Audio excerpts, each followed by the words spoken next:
దేవుని వాక్యాన్ని కొద్ది నిమిషాలు మనం ధ్యానించుకుందాం. ఒకసారి మన రెండు చేతుల పైకి ఎత్తి గట్టిగా హల్లు చెబుదామా? హల్లెలూయా, హల్లెలూయా. మొదటి దినవృత్తాంతముల పుస్తకం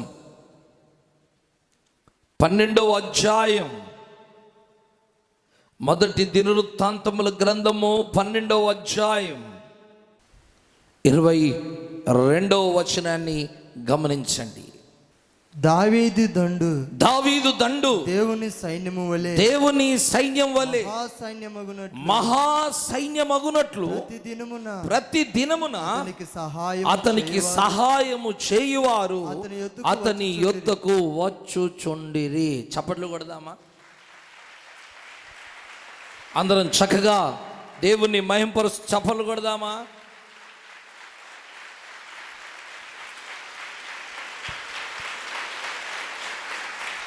ఆమెన్, హల్లెలూయా. రాయబడిన మాట గమనించండి.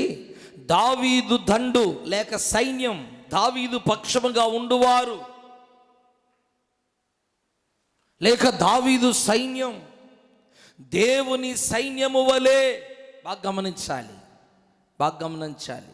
దావీదు దండు లేక దావీదు సైన్యం దేవుని సైన్యము వలె మహాసైన్యమగునట్లు ప్రతి దినము అతనికి సహాయము చేయువారు అతని యొద్దకు వచ్చుచుండిరి. సహాయము లేని కాలములో, ఎవరు తోడు లేని కాలములో ఒక అభిషేకించబడిన దావీదు పక్షాన దేవుడు చేస్తున్న ఒక గొప్ప కార్యం. దావీదు వెళ్ళి ఇంటింటికి వెళ్ళి నా పక్షాన చేరండి అని ఎవరిని అడగలేదు, ఎవరి దగ్గరికైనా వెళ్ళలేదు. అతడు ఒక అరణ్యములో ఉన్నాడు, దాక్కున్న వ్యక్తి దగ్గరికి వాని పరిస్థితి బాగులేకనే వాడు పారిపోయాడు.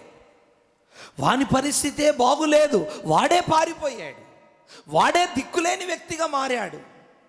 వాని దగ్గరికి వెళ్తే మనకేం దొరుకుతుందా అని చెప్పి ప్రజలు అనుకోవాలి.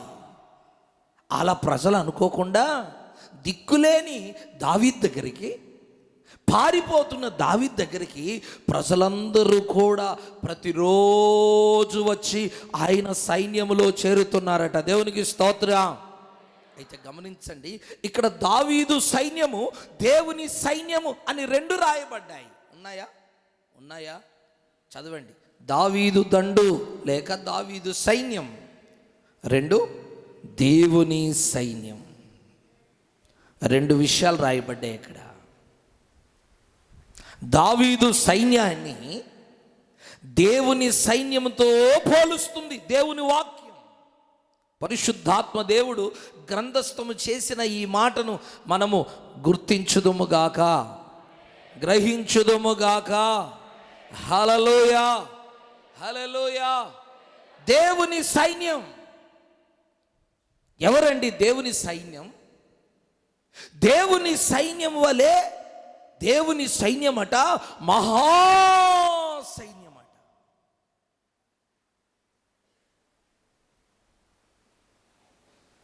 దేవుని సైన్యముతో దావీదు సైన్యాన్ని లేఖనం పోలుస్తుంది, వాక్యం పోలుస్తుంది. దేవుని సైన్యం వలె దావీదు సైన్యం మహాభివృద్ధి చెందుతూ, వర్ధిల్లుతూ, ఆ సైన్యం అంచెలంచెలుగా వారి సంఖ్య ఎదుగుతూ దేవుని సైన్యం వలె మహాసైన్యంగా మారిందట దావీదు సైన్యం. దేవునికి స్తోత్రం. అంటే దేవుని సైన్యం ఎలా ఉందో దావీదు సైన్యం అలా ఉంది. దేవుని పక్షాన ఉన్న సైన్యం ఎలా ఉందో దావీదు పక్షాన ఉన్న సైన్యం అలా ఉంది. Praise the lord. గట్టిగా చెబుదామా? హల్లెలూయా, హల్లెలూయా, హల్లెలూయా. అంటే దావీదు సైన్యాన్ని దేవుని సైన్యముతో దేవుని సైన్యాన్ని దావీదు దండుతో లేక దావీదు సైన్యముతో లేఖనం పోలుస్తుంది.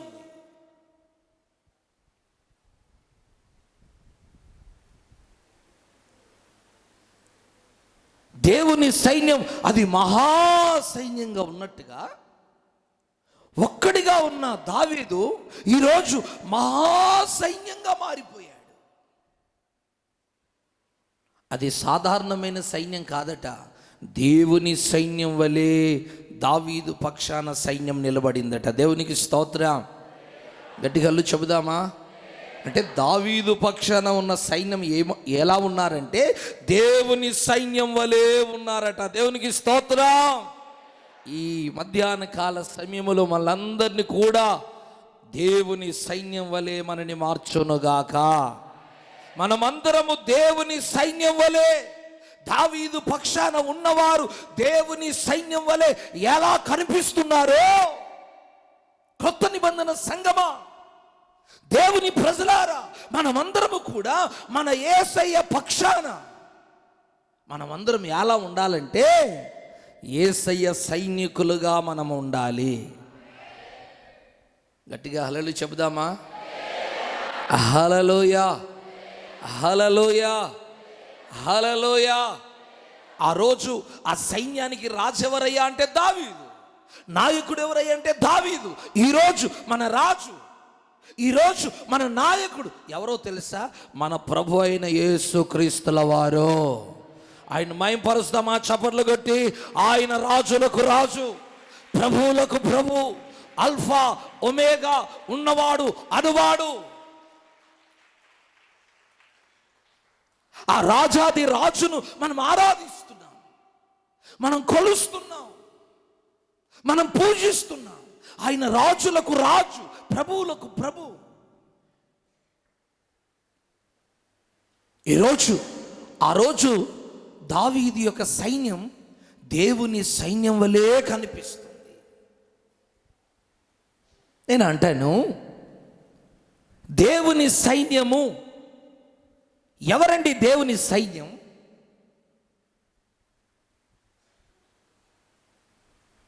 మన దేవుడు ఉన్నాడే, ఆ దేవునికి సైన్యం ఎవరు? దేవునికి స్తోత్రం. గమనించండి, దేవుడు ఈ సృష్టిలో ఆయన నిర్మించిన నిర్మాణంలో మొదట ఎవరిని చేశాడంటే దేవదూతల్ని దేవుడు చేశాడు. దేవునికి స్తోత్రం. ఆ దేవదూతలే దేవుని యొక్క మహాసైన్యం. ఆమేనండి, ఆమేనండి. హల్లెలూయా, హల్లెలూయా. కోట్ల కోట్ల కోట్ల దేవదూతల్ని దేవుడు తన నోటి మాటతో చేశాడు.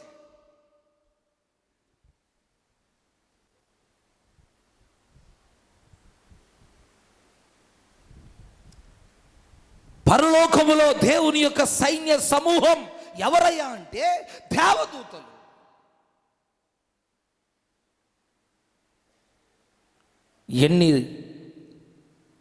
ఎన్ని కోట్ల మంది దేవదూతలు దేవుడు చేశాడో దానికి లెక్కలేదు. కోట్ల కోట్ల కోట్ల కోట్ల దేవదూతలు ప్రతిరోజు దేవుని సముఖములో దేవుణ్ణి ఆరాధిస్తూ ఉంటాయట. దేవునికి స్తోత్రం. గట్టిగా చెబుదామా? హల్లెలూయా, హల్లెలూయా, హల్లెలూయా. దేవదూతల సైన్యం,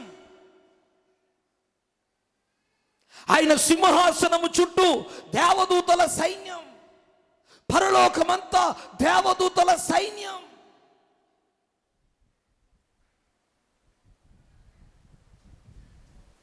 ఒక్క దేవదూత ఒకసారి భూమి మీదకి వచ్చి 1,85,000 మందిని చంపేసింది ఒక్క దేవదూత. అంటే ఒక్క దేవదూతకున్న బలం చూసారా? ఒక్క దేవదూతకున్న బలం చూసారా? 1,85,000 మందిని, అష్షూరు సైన్యాన్ని రాత్రికి రాత్రి 185,000 మందిని చంపివేసిందట ఒక్క దేవదూత.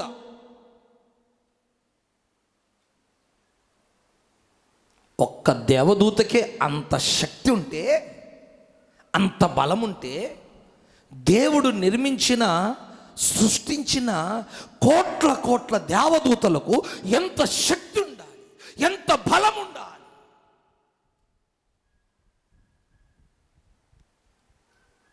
ఒక అద్భుతమైన విషయం ఏంటి తెలుసా? అలాంటి శక్తివంతమైన దేవదూతలు మన చుట్టూ ఎప్పుడు కాపలా ఉంటారు. ఆమేన్. మన కంటికి కనిపించరు, మన కంటికి వారు కనిపించరు, కానీ అలాంటి శక్తివంతమైన దేవదూతలు మన చుట్టూ, మన ముందు, మన వెనక, మన కుడి ప్రక్క ఎడు ప్రక్క కాపలిగా ఉంటాయి.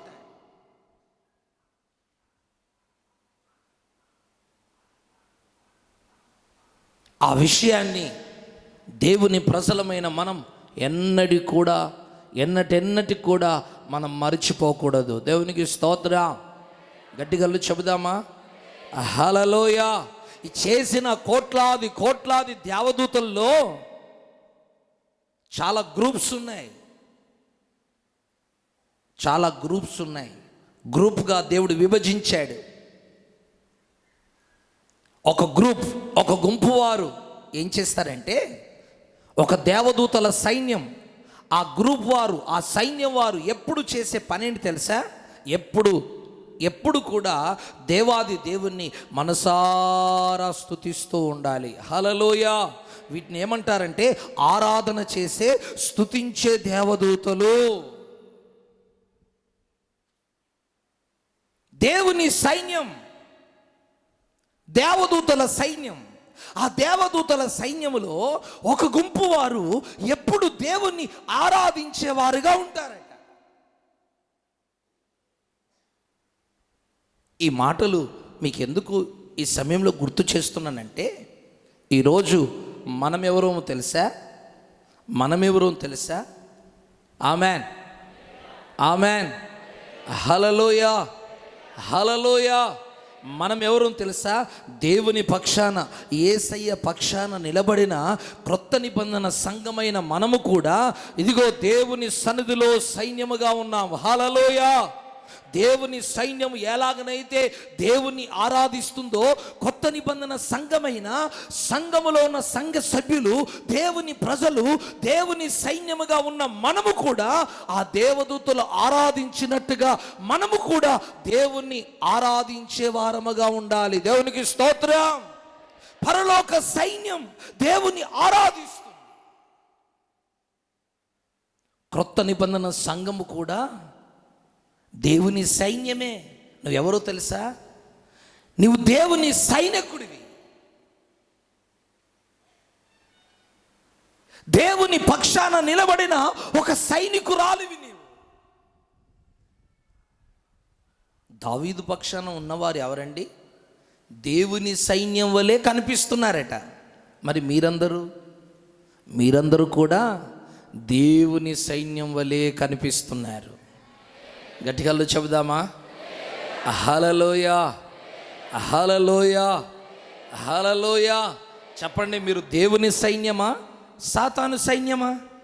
దేవుని సైన్యం కనుకనే మీరు దేవుని మందిరములో ఉన్నారు. నువ్వు సాతాను సైన్యం అయితే లోకములో ఉండేవాడివి, త్రాగుతూ తిరిగేవాడివి, పాపములో శాపములో జీవించేవాడు. నువ్వు దేవుని సైన్యములో చేరిన ఒక దేవదూత వలె నీవు ఉన్నావు. ఇప్పుడు దేవుని సైన్యమైన దేవదూతలు ఏం చేస్తున్నారంటే దేవుణ్ణి ఆరాధిస్తున్నారట. ఆ యెషయా గ్రంథము చదువుతాం చూడండి. యెషయా గ్రంథము 6వ అధ్యాయము మొదటి 3 వచనాలు చదువుదామా? రాజైన ఉజ్జియా మృతి నొందిన సంవత్సరమున అత్యున్నతమైన సింహాసనమందు ప్రభు ఆసనుడై ఉండగా నేను చూచితిని. ఆయన చొక్కాయు అంచులు దేవాలయము నిండుకొనెను. ఆయనకు పైగా శరాపులు నిలిచి ఉండేది. ఒక్కొక్కరికి 6 రెక్కలుండెను. ప్రతివాడు 2 రెక్కలతో తన ముఖమును రెండితో తన కాళ్ళను కప్పుకొనుచు రెండితో ఎగురుచుండును. వారు సైన్యములకు అధిపతి యొక్క యెహోవా పరిశుద్ధుడు పరిశుద్ధుడు పరిశుద్ధుడు పరిశుద్ధుడు పరిశుద్ధుడు పరిశుద్ధుడు, సర్వలోకము ఆయన మహిమతో నిండియున్నది అని గొప్ప స్వరముతో గాన ప్రతిగానాలు చేయుచు ప్రభుని ఆరాధిస్తున్నారట. గట్టిగా చెబుదామా? స్వరమెత్తి హల్లెలూయా. దేవదూతలు ఇక్కడ ఏం చేస్తున్నారు? దేవుని సైన్యమై ఉన్న ఈ దేవదూతలు దేవుణ్ణి పరిశుద్ధుడు పరిశుద్ధుడు పరిశుద్ధుడు పరిశుద్ధుడని దేవుణ్ణి ఆరాధిస్తున్నారట. హల్లెలూయా. ఈరోజు దేవుని సైన్యముగా ఉన్న సహోదరుడా, దేవుని సైన్యమై ఉన్న సహోదరి, దేవుని సైన్యము ఎలానైతే ఆ దేవాది దేవుణ్ణి ఆరాధిస్తుందో స్తుతిస్తున్నారో ఆ విధంగా మనము కూడా దేవుని సైన్యమైన మనం ఎల్లప్పుడూ మన యేసయ్యను ఆరాధించుదుముగాక. హల్లెలూయా. మన నోట ఎప్పుడు ఆరాధన ఉండాలి, మన నోట ఎప్పుడు స్తుతి ఉండాలి, మన నోట ఎప్పుడు కూడా దేవుణ్ణి మహిమపరుస్తూ.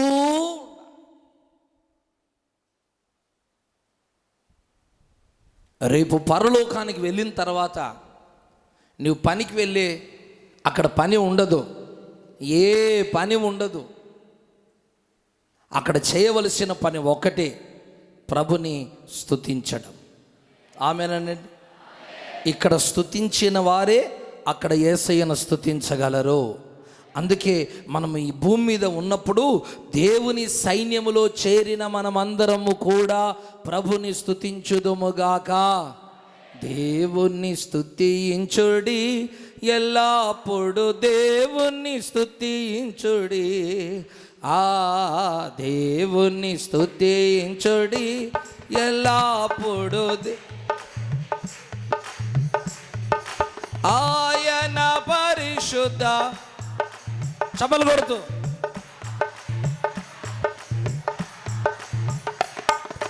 ఆయన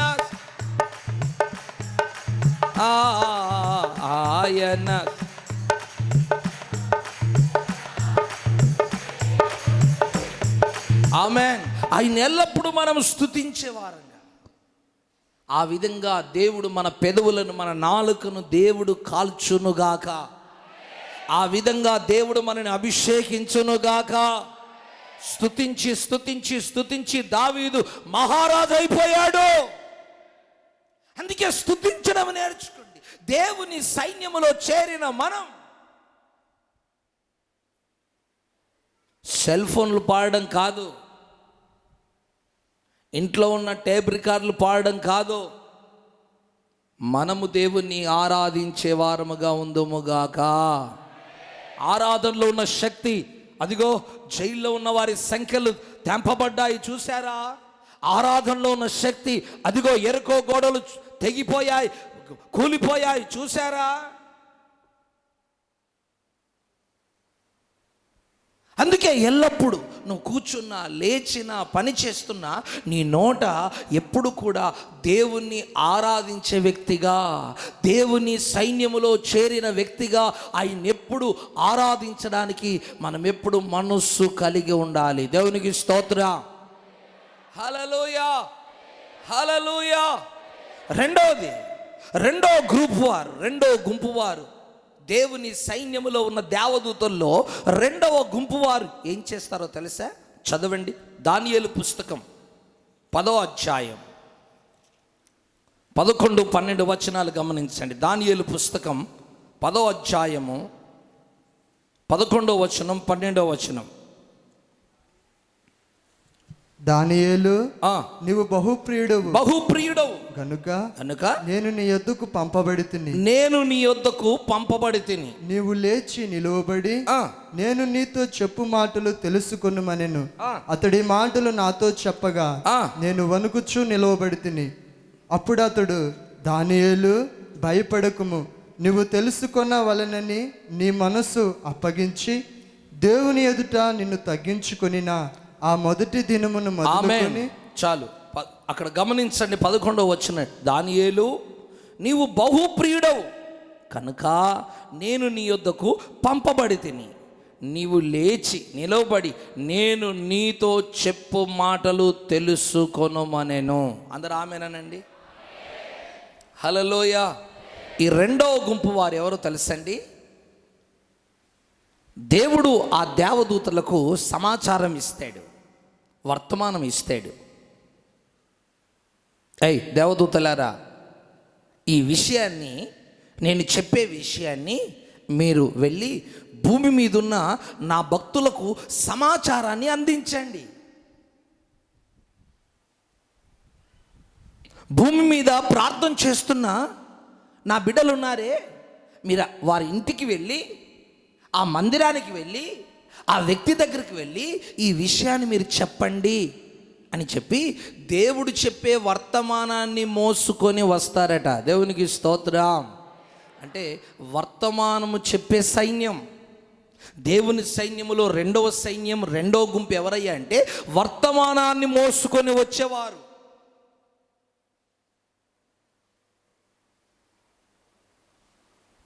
praise the lord, praise the lord, praise the lord. దానియేలు ప్రార్థన చేస్తున్నాడు. దేవుడు దేవదూతను, వర్తమానాన్ని తీసుకుని వెళ్ళే దేవదూతను పిలిచి వర్తమానం ఇచ్చి, నువ్వు దానియేలు దగ్గరికి వెళ్ళు, నేను చెప్పే సంగతులు అతనికి చెప్పు. ఆ దేవదూత దేవుడు చెప్పిన సంగతులను తీసుకొని దానియేలు దగ్గరికి వచ్చి దేవుడు చెప్పిన విషయాలన్నీ కూడా దానియేలుకు చెప్తుంది. దేవునికి స్తోత్రం. అలాగున దేవుడు మనందరితో మాట్లాడునుగాక. మన దగ్గరికి వర్తమానం చెప్పే దేవదూతలు దిగి వచ్చుదురుగాక. గట్టిగా చెబుదామా? హల్లెలూయా. ఇది రెండో గుంపు వారు చేసే పని. వర్తమానాన్ని మోసుకొని వెళ్ళి ఎవరికి చెప్పాలో వారికి చెప్తున్నారు ఈ దేవదూతలు. ఈరోజు దేవుని సైన్యములో చేర్చబడిన క్రొత్త నిబంధన సంగమా, నీవు ఒక సైనికుడివి, నీవు ఒక సైనికురాలివి కదా, నీవు కూడా ఏం చేయాలి? వర్తమానాన్ని మోసుకొని వెళ్ళి, ఏ వర్తమానాన్ని? యేసు ప్రభుని గురించిన సువార్తను గురించిన వర్తమానం. యేసు ప్రభు సువార్తను గురించిన వర్తమానాన్ని నువ్వు మోసుకొని వెళ్ళి, యేసు ప్రభు చెప్పాడు, మీరు వెళ్ళి సర్వ సృష్టికి నా సువార్తను ప్రకటించండి. హల్లెలూయా, హల్లెలూయా. దేవుని సైన్యములో చేర్చబడిన మనము కూడా యేసు ప్రభు గురించిన సువార్తను మోసుకొని వెళ్ళి అన్య జనులకు ఈ సువార్తను ప్రకటించాలి. మనం ఈ పని ఎవరు తెలుసా? దేవుని సైన్యములో చేరిన ప్రతి బ్రదర్ది, ప్రతి సిస్టర్ది. నీవు గుడికి రావడం పోవడం కాదు, ఆయన సైన్యములో చేరిన నీవు, ఆయన సైన్యములో సభ్యుడిగా చేర్చబడిన నీవు యేసయ్యను గురించిన వర్తమానాన్ని, యేసయ్యను గురించిన సువార్త, ఇది నీవు మోసుకొని వెళ్ళి అన్యజనుల మధ్యలోకి వెళ్ళి, నామకార్థుల మధ్యలోకి వెళ్ళి, మూఢ నమ్మకాల మధ్యలో జీవిస్తున్న ప్రజల మధ్యలోకి వెళ్ళి, సత్యము తెలియక అటు ఇటు కొట్టుముట్లాడుతున్న అన్యజనుల మధ్యలోకి వెళ్ళి ఈ క్రీస్తును గురించిన సమాచారాన్ని, ఒక దేవుని సైనికులమైన మనము ఆ సమాచారాన్ని ప్రకటించుదుముగాక. అది మన బాధ్యత, అది మన కర్తవ్యం. ఇది ఒక సేవకుడు చేసే పని అని మీరు అనుకోకూడదు. యేసు ప్రభు గురించిన సమాచారాన్ని ఖచ్చితంగా అన్యజనుల మధ్యలో మనము ప్రకటించదుముగాక. ఈ వర్తమానాన్ని మోసుకొని వెళ్ళి ప్రభు గురించిన సాక్ష్యాన్ని మనం చెప్పుదుముగాక. గట్టిగా చెబుదామా? హల్లెలూయా. అలా స్వార్థ చెప్పి కొన్ని ఆత్మలనైనా మనం రక్షించాలి, కొన్ని ఆత్మలనైనా నరకము నుంచి, నరకానికి వెళ్ళకుండా మనము కాపాడాలి. నీ బంధువులే కావచ్చు, స్నేహితులే కావచ్చు, ఊరివారే కావచ్చు, ఎంతోమంది నిజమైన దేవుడు తెలియక అలమటిస్తున్నారు, బాధపడుతున్నారు. శ్రమలు, బాధలు, శోధనలు, అప్పులు, రోగాలు, ఆత్మహత్యలు. నువ్వు వెళ్ళి యేసు ప్రభు గురించిన ఈ శుభవర్తమానం, ఈ వర్తమానం ఎందుకు? నువ్వు దేవుని సైన్యములో చేరావు. ఆమేన్, ఆమేన్. సైన్యములో చేరిన సైనికుడి పని, రెండవ పని ఏంటిదంటే యేసయ్యను గురించిన, ఆ రారాజును గురించిన సువార్తను ప్రజల మధ్యలోకి తీసుకుని వెళ్ళి ప్రజలకు ఆ సువార్త చెప్పగలిగితే నీ జీవితం ధన్యకరంగా మారుతుంది. దేవునికి స్తోత్రం. ఎందుకు నువ్వు రక్షింపబడ్డావో తెలుసా? ఎందుకు దేవుడు నిన్ను ఏర్పరచుకున్నాడో తెలుసా? ఆయన సువార్త పక్షముగా నీవు సజీవ సాక్షిగా ఉండి ఈ సువార్తను ప్రజల మధ్యలోకి తీసుకొని వెళ్ళి ప్రజలను యేసు వైపు త్రిప్పుతావు అనే నమ్మకముతో దేవుడు నిన్ను రక్షించి ఆయన సైన్యములో నిన్ను చేర్చుకున్నాడు. నిన్ను నమ్మాడు దేవుడు. నువ్వు నమ్మక ద్రోహం చేయకూడదు. నిన్ను నమ్మి నీకు రక్షణ ఇచ్చాడు. నువ్వేం చేయాలి? ఆ యేసయ్యను గురించిన వర్తమానం నీ చుట్టూన్న ప్రజలకు నువ్వు తెలియచేయాలి. వారు నమ్మినా నమ్మకపోయినా. ఆమేన్, ఆమేన్. గట్టిగల్లు చెబుదామా? హల్లెలూయా, హల్లెలూయా, హల్లెలూయా. ఆ విధంగా మనమందరము యేసయ్య సువార్తను ప్రకటించుదుముగాక. ఆ భారముతో దేవుడు మనం నింపునుగాక. ఆ బాధ్యతతో దేవుడు మనం నింపునుగాక. మీరు అంటారేమో, ఎవరు మారుతారండి మేము చెప్తే? ఒక సమరయ స్త్రీ వెళ్ళి చెప్తే మారలేదా? ఒక గ్రామం పట్టబడలేదా? నువ్వు ప్రార్థన చేసుకొని వెళ్ళు, కార్యం జరుగుతుంది. నువ్వు ఇంట్లో కూర్చుంటే నీకు పరలోకంకి వెళ్ళిన తర్వాత అవమానం వస్తుంది నీకు. నువ్వు ఏం చేశావు బిడ్డ? నేను నీకు రక్షణ ఇచ్చాను, నీకు ఆత్మనిచ్చాను, నీకు ఆరోగ్యం ఇచ్చాను, నేను పరలోకానికి ఇదిగో పరలోకంలో చేర్చుకున్నాను. నువ్వు నా కోసం ఏం చేశావు? నా కుమారుడా, నా కుమార్తె అంటే నువ్వు ఏం ముఖం పెట్టుకొని ఏం జవాబు చెప్తావు దేవునికి? సిగ్గు అనిపించదా నీకు? పరలోకంలో తలదించుకుంటే నీకు అవమానం కాదా? అయ్యా అయ్యా అయ్యా, నాకింత కడుపు ఉంది కనుక కొద్దిసేపు పని చేసుకున్నానయ్యా, తర్వాత నీ సువార్తని నేను ప్రకటించాను, కొన్ని ఆత్మలకు సువార్త చెప్పాను, మందిరానికి నడిపించాను, రక్షణ పొందారు అని నువ్వు ధైర్యంగా యేసయ్యకు నువ్వు సాక్ష్యం చెప్పగలగాలి.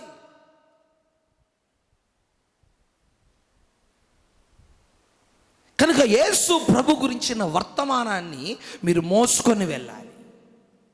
ప్రతి ఆదివారం చెప్పబడుతున్న వర్తమానాన్ని మోసుకొని వెళ్ళాలి, సువార్త మోసుకొని వెళ్ళాలి. ప్రతిరోజు దేవుని గురించిన మాటలే మాట్లాడాలి. ఆదివారం నుంచి ఆదివారం వరకు నీ నోట దైవజనుడు చెప్పిన మాటలు, దేవుని మాటలే నీ నోట నానుతూ ఉండాలి. వ్యర్థమైన మాటలు నువ్వు మాట్లాడకూడదు. నీ భర్తతోనైనా, భార్యతోనైనా, పిల్లలతోనైనా ఎప్పుడు నీ నోట దేవుని వర్తమానం మాటలే ఉండాలి. శరీర సంబంధమైన మాటలు ఉండకూడదు. Praise the lord. గట్టిగల్లు చెబుదామా? హుషారు గల్లు చెబుదామా? హల్లెలూయా, హల్లెలూయా. కనుక దేవుని సైన్యంలో ఉన్న మనమందరం ఆయన సువార్తను మోసుకొని వెళ్ళి అన్యజనులకు ప్రకటించుదుముగాక. ప్రకటించే వారిగా దేవుడు మనని అభిషేకించునుగాక. హల్లెలూయా, హల్లెలూయా. మూడో రకం దేవదూతలు గమనించండి. ప్రకటన గ్రంథం 8వ అధ్యాయం 3వ వచనం. మరియు సువర్ణ ధూపార్తి చేత పట్టుకుని ఉన్న వేరొక దూత వచ్చి బలిపీఠము ఎదుట నిలువగా, సింహాసనము ఎదుట ఉన్న సువర్ణ బలిపీఠము పైన పరుషులందరి ప్రార్థనలతో కలుపుటకై అతనికి బహు ధూప ద్రవ్యములు ఇవ్వబడెను. ఆమేన్. అందరు ఆమేనండి. హల్లెలూయా. ఇక్కడ ఒక దేవదూతను చూస్తున్నాం. ఈ దేవదూత చేతిలో ఒక వస్తువు ఉంది. చెప్పండి ఏముందో ఒకసారి చెప్పండి.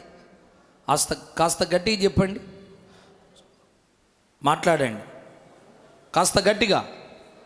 సువర్ణ ధూపార్తి అంటే, సువర్ణం అంటే బంగారం. బంగారముతో చేయబడిన ధూపార్తి ఈ దేవదూత చేతిలో ఉంది. దేవుని సైన్యములో ఉన్నవారు ఒక గ్రూప్ వారు దేవుని ఆరాధిస్తున్నారు. ఒక గుంపు వారు దేవుడు చెప్పే వర్తమానాన్ని తీసుకొని వెళ్ళి దేవుని ప్రజలకు అందిస్తున్నారు. ఒక గుంపు వారట వారి చేతిలో ధూపార్తిని పట్టుకొని, ఆమెనండి. హలో హలో, నీ చేతిలో ఏముందో ఒకసారి చూడు. ఈ దేవదూత చేతిలో ధూపార్తి పట్టుకొని, ఇదిగో ధూపద్రవ్యం వేసి, దేవుని సన్నిలో ధూపద్రవ్యం వేసి, దేవునికి స్తోత్రం గట్టిగా హల్లెలూయా. ఆ ధూపద్రవ్యం, ఆ యొక్క ధూపం వేయడానికి బహుధూపద్రవ్యం ఆమెకి ఇవ్వబడి, ఆ దేవదూతకి ఇవ్వబడింది కనుక ఆ ధూపద్రవ్యాన్ని తీసుకొని ధూపం వేస్తున్నాడు.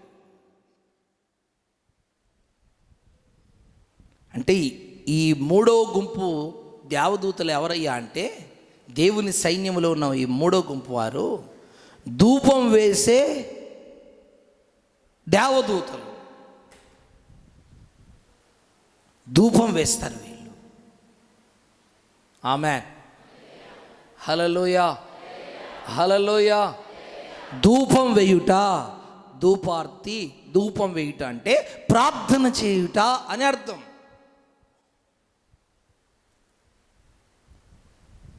ధూపం వేయడానికి ఈ దేవదూతకు ఎంత ధూపద్రవం ఇవ్వబడింది? ఎంత ధూపద్రవం, ఎన్ని కిలోలు ఇవ్వబడింది చూడండి. ఎన్ని కిలోలు?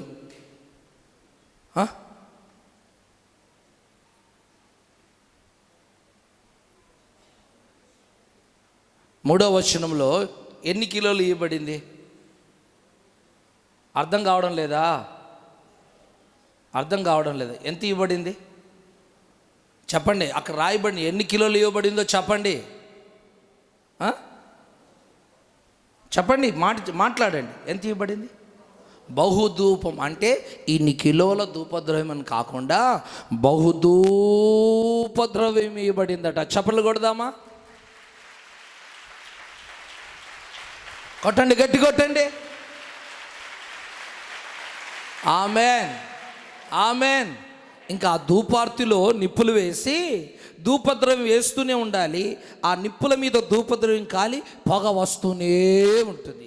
వేస్తూనే ఉండాలి, పొగ వస్తూనే ఉంటుంది. వేస్తూనే ఉండాలి, పొగ వస్తూనే ఉంటుంది. వేస్తూనే ఉండాలి, పొగ వస్తూనే ఉంటుంది. బహుధూపద్రవ్యం. ధూపం వేయుట అనగా ప్రార్థన చేయుట అని అర్థం. బహుధూపద్రవ్యం ఇవ్వబడింది కదా, బహుధూపద్రవ్యం కదా. ఆ దేవదూత ఇంకా ధూపం వేస్తూనే ఉంది. 1, 2, 3, 4, 5 నెల, 2 నెలలు, 3 నెలలు, సంవత్సరాలు తరతరాలుగా ఆ బహుధూపద్రవ్యం వేస్తూనే ఉంది. ఆ నిప్పుల మీద ధూపద్రవ్యం కాలుతూనే ఉంది. సాంబ్రాణి పొగ వస్తూనే ఉంది. అంటే మానక ధూపం వేయబడుతుంది. ధూపద్రవ్యం నిప్పుల మీద కాలి పొగ వస్తూనే ఉంది. ఆ దేవుని సైన్యంలో ఉన్న దేవదూత మానక ధూపద్రవ్యాన్ని నిప్పుల మీద వేస్తుంటే ఆ ధూపద్రవ్యం కాలి ఎలా పొగ వస్తుందో అలానే మనము కూడా దేవుని సైన్యములో చేరిన సేవకులమైన మనము కూడా ఎల్లప్పుడూ దేవుని సన్నిధిలో ప్రార్థించే వారముగా ఉందుముగాక. గట్టిగా చెబుదామా? హల్లెలూయా హల్లెలూయా. బహుధూపద్రవ్యము.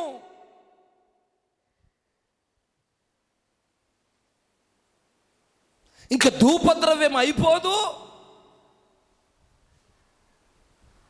ఆ ధూపదీపం కాలి పొగ రావడం, ఇంకా అది ఎంత మాత్రం ఆగిపోదు, పొగ వస్తూనే ఉంటుంది, అది కాలుతూనే ఉంటుంది, పొగ వస్తూనే ఉంటుంది.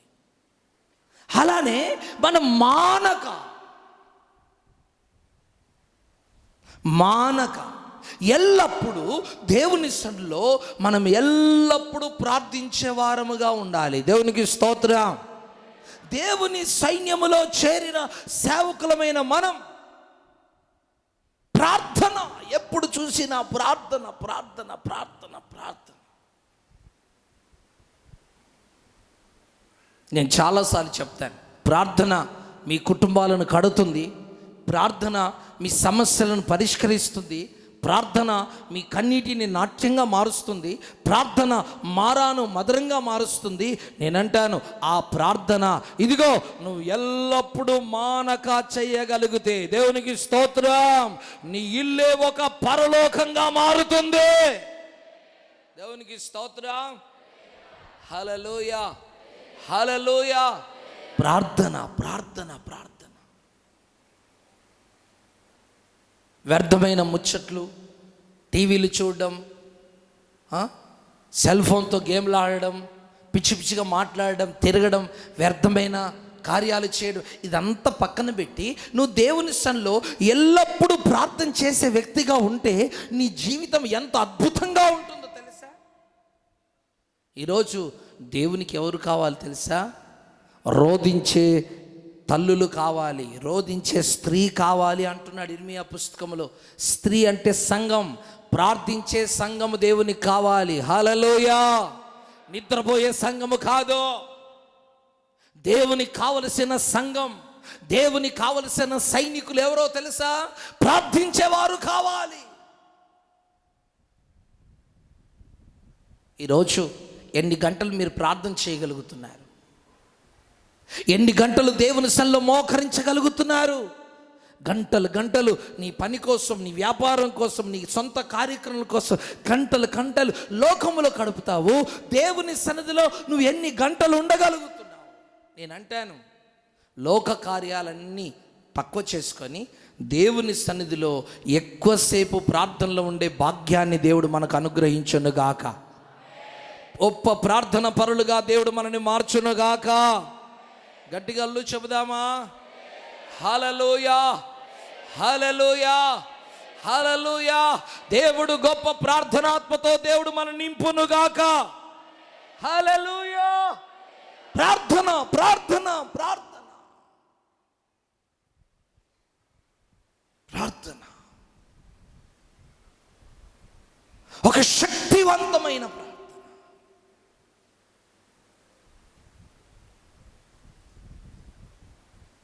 Praise the lord. ఒక్కసారి ఈ ప్రార్థన గురించిన రుచి మీకు ఒక్కసారి తాకితే ఇంకా మనుష్యులతో మీరు ఎక్కువ మాట్లాడరు. మీరు వస్తే నేను ఎక్కువ మాట్లాడతానా? ఇష్టపడను నేను ఎక్కువ మాట్లాడడానికి. సబ్జెక్ట్ ఏంటి, మీ విషయం ఏంటి, 2 మాటల్లో మీరు చెప్పిన తర్వాత మాట్లాడి పంపించేస్తాను. మా అంటే 5, 10, అరగంట సమయం కంటే, అది సమస్య ఎక్కువ ఉంటే అరగంట కంటే ఎక్కువ సమయం మీకు ఇచ్చేది ఎక్కువ. మీరు కనిపించినా ఎక్కువ నేను కనపడనే, మాట్లాడనే. కారణం ఏంటంటే మనం మాట్లాడుకుంటే ఏమి జరగదు. మనం ఎప్పుడు దేవునితో మాట్లాడితే కార్యాలు జరుగుతాయి. ఇంతవరకు కార్యాలు జరగడానికి గల కారణం ప్రార్థన. ప్రార్థన. Praise the lord praise the lord praise the lord. గట్టిగా చెబుదామా? హల్లెలూయా. నేను మనుషులతో మాట్లాడేది ఎక్కువ సమయం, ఎవరైనా దైవజనులు ఉంటే కొద్దిగా ఎక్కువ సమయం ఇస్తానంతే.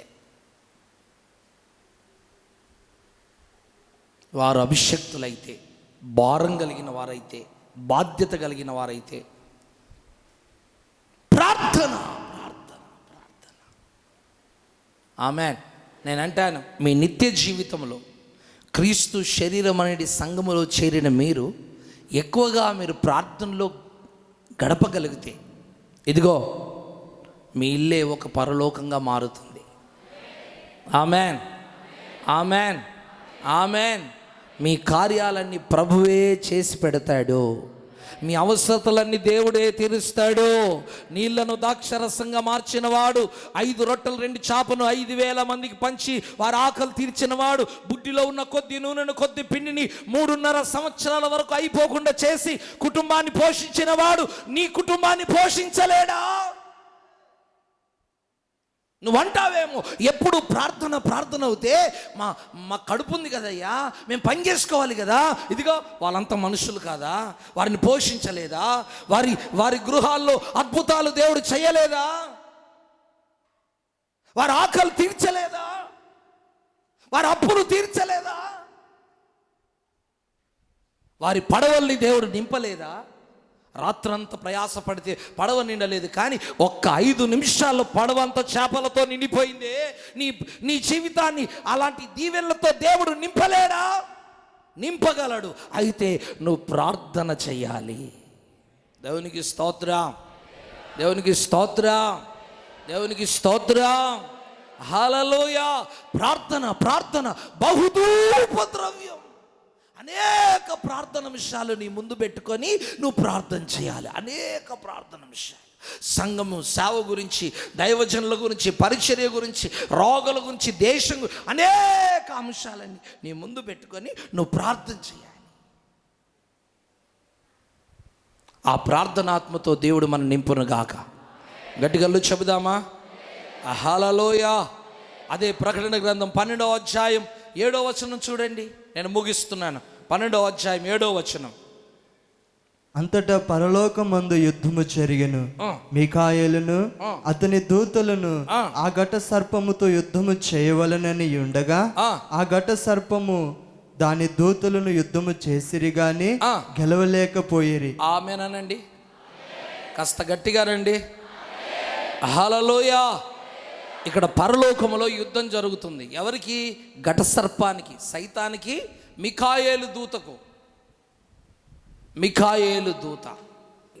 మిఖాయేలు దూత ఎవరయ్యా అంటే దేవుని సైన్యంలో ఉన్న దేవదూత. ఇది దేవుని సైన్యంలో యుద్ధం చేసే దేవదూతలు ఉన్నారే, ఆ సైనికులకు ఈ మిఖాయేలు దూత లీడర్, నాయకురాలు. ఇప్పుడు మిఖాయేలు దూత దేవుని సైన్యంలో ఉండి సాతానుతో యుద్ధం చేస్తుంది. అంటే యుద్ధం చేసే సైన్యం. దేవుని సైన్యంలో ఉన్న 4వ గుంపు వారు ఎవరయ్యా అంటే యుద్ధం చేసే దేవదూతలు, యుద్ధం చేసే సైనికులు.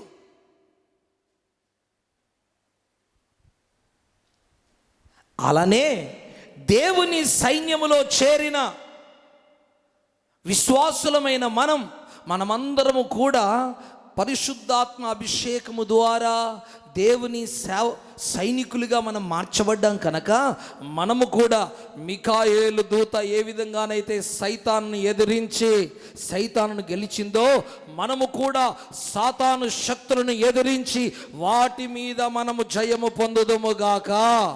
అంటే సాతానుతో మనం ఏం చేయాలి? యుద్ధం చేయాలి. సైనికుడు అంటే యుద్ధం చేసేవాడు. మొదట సైనికులు, ఆరాధించే సైనికులు. 2 వర్తమానాన్ని మోసుకొని వెళ్ళి సువార్తను ప్రకటించే సైనికులు. 3 ప్రార్థన చేసే సైనికులు. 4 యుద్ధం చేసే సైనికులు. దేవునికి స్తోత్రం. గట్టిగా చెబుదామా?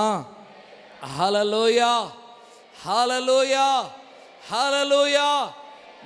మన సైన్యంలో కాపలు కాసేవారు కొంతమంది, కాపలు కాసే సైన్యం, పరిచర్య చేసే సైన్యం, పాట పాడే సైన్యం, మందిరాన్ని ఊడ్చే సైన్యం కదా. ఇవన్నీ సైన్యమే. అందరు మనుషులే, కానీ ఒక్కొక్కరు ఒక్కొక్క పరిచర్య చేస్తారు. దేవుని సైన్యంలో కూడా ఆరాధించే సైన్యం, వర్తమానాన్ని తీసుకుని వచ్చే సైన్యం, ప్రార్థించే సైన్యం, యుద్ధం చేసే సైన్యం. దేవునికి స్తోత్రం. అలానే దేవుని సైన్యంలో ఉన్న మనమందరం కూడా ఆరాధించే వారంగా, సువార్తను ప్రకటించే వారంగా, ప్రార్థించే వారముగా, నాలుగోదిగా సాతానుతో యుద్ధం చేసే వారముగా. ఆమెన్. ఏం చేయాలి సాతానుతోని చెప్పండి?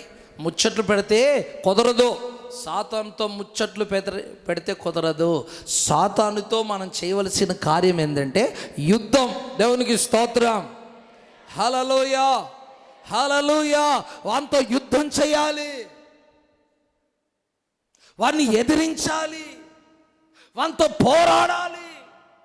హెబ్రీ గ్రంథకర్త అంటాడు, రక్తము కారునంతగా మీరు పోరాడుటలేదు. పోరాడుతున్నారు కానీ కొద్దిగా పోరాడుతారు. అలా కాదు, రక్తము కారునంతగా మనం పోరాడుదుముగాక. దేవునికి స్తోత్రం. గట్టిగా అల్లు చెబుదామా? హల్లెలూయా, హల్లెలూయా, హల్లెలూయా.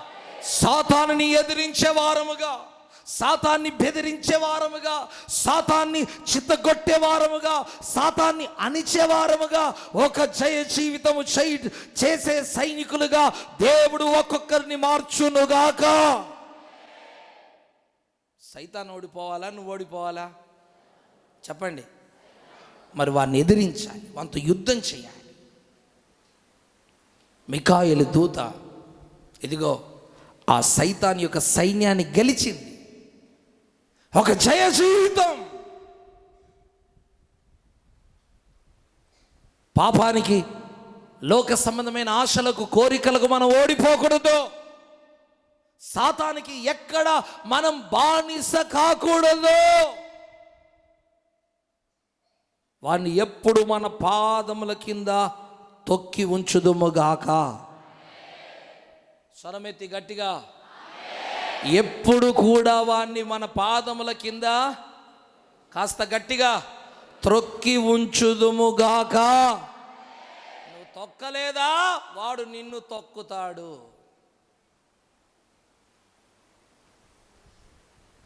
ఇంకా పేపర్ను చింపినట్టు నీ బతుకును చింపుతాడు. కుక్కలు చింపిన ఇస్తారాకు వలె మారుస్తాడు. అందుకే దేవుడు నీకు వాణ్ణి తొక్కే అధికారం ఇచ్చాడు. తొక్కే అధికారం ఇచ్చాడు. నువ్వేం చేయాలి? ఏం చేయాలి? ఏం చేయాలి? తొక్కాలి. వాడిని విడిచిపెడితే ప్రమాదం. కాటేస్తాడు, కాటేస్తాడు. పాముని విడిచిపెడితే ఏమవుతుంది? పాము నీ ఇంట్లో ఉంటే నీకు నిద్ర పడుతుందా? నిద్ర పడుతుందా? కాస్త గట్టి చెప్పు. వాడు నీ ఇంట్లో ఉంటే కూడా అంత ప్రమాదం. వాడు నీ ఇంటి వాసాల్లో తిరుగుతుంటాడు. ఎక్కడ ఎక్కడ ఎక్కడ ఎక్కడ ఎక్కడ ఎక్కడ నీ కనపండుగ రహస్యంగా తిరుగుతుంటాడు. జాగ్రత్త. వాడిని చంపేంత వరకు, వాడు నీ ఇంటిని విడిచి వెళ్ళిపోయేంత వరకు నీకు కొనుకు ఉండకూడదు. ఆ విధంగా నువ్వు వాడిని ఏం చేయాలి? ఎదిరించాలి. వాడిని తలను చితగ్గొట్టాలి. ఆ కృపతో సైనికులమైన ప్రతి ఒక్కరికి దేవుడు అభిషేకము దయచేయునుగాక. వాని ఆలోచనలు చితగ్గొడదుముగాక, వాని తలంపులను చితగ్గొడదుముగాక, వాని కోరికలను చితగ్గొడదుముగాక. ఒక జయ జీవితమును ప్రభు సన్నిధిలో మనము చేయుదుముగాక. హల్లెలూయా. ఒక జయ జీవితం, ఒక జయ జీవితం, ఒక పరిశుద్ధ జీవితం, ఒక పవిత్ర జీవితం. ఆమేన్. యవనస్తులారా, మీకు మంచి భవిష్యత్తు ఉంది. మీ భవిష్యత్తును కట్టుకోండి. పవిత్రంగా జీవించి మీ భవిష్యత్తును కట్టుకోండి. ప్రార్థనలో గడిపి మీ భవిష్యత్తును కట్టుకోండి. దేవుని సైన్యములో చేరి మీ భవిష్యత్తును కట్టుకోండి. పాడు చేసుకోకండి. దాన్ని సవాలుగా తీసుకోవాలి. దాన్ని ఒక మంచి భవిష్యత్తుగా దాన్ని మార్చుకోవాలి. దేవునికి స్తోత్రం. గట్టిగా చెబుదామా? ఒక గొప్ప సాక్ష్యం పొందడం అది వట్టిగానే రాదు. ఒక మంచి పేరు, మంచి సాక్ష్యం నీకు రావాలంటే నువ్వు కష్టపడాలి. దాన్ని కష్టపడాలి. అప్పుడు నీకు మంచి పేరు, మంచి సాక్ష్యం. కష్టపడకుండా నువ్వు శ్రమ పడకుండా ఎవరు కూడా నీకు మంచి పేరు ఘనత ఇవ్వరు. కష్టపడ ఆ మంచి పేరు రావడానికి. ఒక యుద్ధం చేసేవారంగా, వీరులుగా, సైతాన్ని వాణ్ణి మనం కాళ్ళ కింద త్రొక్కేవారముగా, జయజీతం చేసేవారంగా ఉందముగాక. ఒక చివరి మాట చెప్తాను. ఆదికాండం ఒకటి చదవండి, 3వ అధ్యాయం 24వ వచనం. దేవుని సైన్యములో ఉన్న ఇంకొక సైన్యం ఏం చేస్తుందో చూడండి. అప్పుడు ఆయన 3:24 వచనం. అప్పుడు ఆయన ఆదామును వెళ్ళగొట్టి ఏదైనా తోటకు తూర్పు దిక్కున కెరూబులను జీవవృక్షమునకు పోవు మార్గమును కాచుటకు ఇటు అటు తిరుగుచున్న ఖడ్గజ్వాలను నిలవబెట్టెను. దేవునికి స్తోత్రం. ఒకసారి గట్టిగా చెబుదామా? వెళ్ళగొట్టి ఏదేను తోటకు తూర్పు దిక్కున కెరూబులను అనగా దేవదూతలను, ఆ ఏదేను తోటను కాపల కాయడానికి ఈ కెరూబులను అంటే దేవదూతల్ని ఉంచాడట. అంటే కాపల కాసే సైన్యం. Amen, amen. గట్టిగా చెబుదామా? మొదటి గుంపు వారు ఎవరండి? ఆరాధించే సైన్యం. రెండో గుంపు వారు వర్తమానాన్ని మోసుకొని వచ్చే సైన్యం. మూడో గుంపు వారు ప్రార్థించే సైన్యం. నాలుగో గుంపు వారు యుద్ధం చేసే సైన్యం. ఐదో గుంపు వారు ఎవరు? కాపల కాసే సైన్యం. దేవదూతల్లో ఉన్న రకాలు. దేవదూతలే సైన్యం కనుక, దేవుని సైన్యం కనుక, ఈరోజు దేవుని సైన్యంలో ఉన్న మనము కూడా అలాంటి సైనికులుగానే మనం ఉండాలి. ఆమెన్, హల్లెలూయా. ఈ యొక్క సైన్యం ఎవరో తెలుసండి? ఈ 5వ కాపల కాసేవారు. కాపల ఏదైనా తోటను కాపల కాశారట ఈ దేవదూతలు. అలానే దేవుని బిడలమైన మనం, దేవుని సైనికులమైన మనం, మన ఆత్మీయ జీవితాన్ని మనము కాపాడుకొందుముగాక. మన రక్షణను మనం కాపాడుకోవాలి. దేవుడు మనకిచ్చిన అభిషేకాన్ని, దేవుడు మనకిచ్చిన వరాలు, దేవుడు మనకిచ్చిన ప్రతిష్ట అనుభవాలు మనం కాపాడుకోవాలి. అందుకే హెబ్రీ పత్రికలో అంటాడు, ఇంత గొప్ప రక్షణను నిర్లక్ష్యము చేసిన ఎడల నువ్వు ఎలాగో, నీకు ఇచ్చిన రక్షణ ఎలాంటిది తెలుసా? గొప్ప రక్షణ, వెలకట్టలేని రక్షణ. కోట్లు కోట్లు కోట్లు కోట్లు కోట్లు ఇచ్చిన ఈ రక్షణ నీకు దొరకదు. ఈ రక్షణ దేవుడు నీకు ఉచితంగా ఇచ్చాడు. దేవునికి స్తోత్రం. ఈ రక్షణ కాపాడుకోవాలి. దేవుడు మనకిచ్చిన పరిశుద్ధ జీవితాన్ని కాపాడుకోవాలి. మనకిచ్చిన ప్రతిష్ట జీవితాన్ని కాపాడుకోవాలి. ప్రతిష్ట అనేది తెల్లబట్టల్లో ఉండదు. ఇది శరీరాన్ని కప్పే వస్త్రం మాత్రమే.